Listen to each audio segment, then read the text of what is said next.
In a quaint village nestled between rolling hills and a winding river lived a man named Oliver, fondly known as Old. He was an elderly man, his back bent with the weight of age, but his eyes shone with a gleam that belied his years.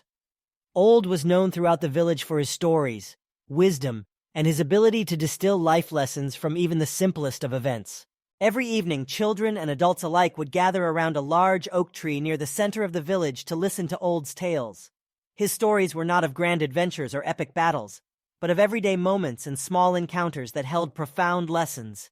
One evening, as the sun painted the sky with hues of orange and pink, a young boy named Lucas asked, "Old, what's the most important lesson life has taught you?" Old smiled, his eyes crinkling at the corners, and began his tale. "Once upon a time, when I was a young man, full of vigor and ambition, I set out on a journey to find the secret to happiness. I traveled far and wide, seeking answers from scholars, sages, and even traveling to distant lands. One day I stumbled upon a wise old hermit living atop a mountain. I asked him my burning question, and he replied with a simple smile, 'Happiness, young one, is found in the art of contentment.' Perplexed, I asked, 'But how can one be content when there are so many desires and dreams to pursue?' The hermit gestured to a small, blooming flower at his feet. 'Look at this flower,' he said. 'It does not envy the tree for its height or the sun for its brilliance. It simply grows and blooms as best as it can, content with its place in the grand tapestry of nature.' His words struck a chord deep within me. I realized that happiness was not a destination to be reached, but a state of being.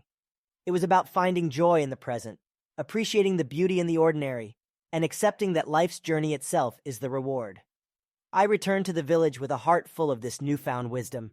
As years passed, I watched the seasons change, friendships deepen, and families grow. I saw laughter shared in good times and tears shed in challenging moments.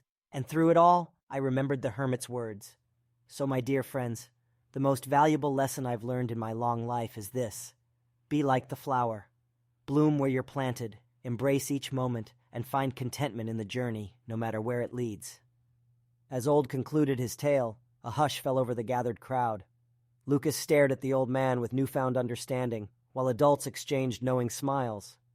The sun had set, and stars began to twinkle in the darkening sky. And so, the story of Old's wisdom and the lesson of contentment continued to be passed down from generation to generation. The village changed over the years, but the oak tree remained, a silent witness to the stories that taught life's most precious lessons.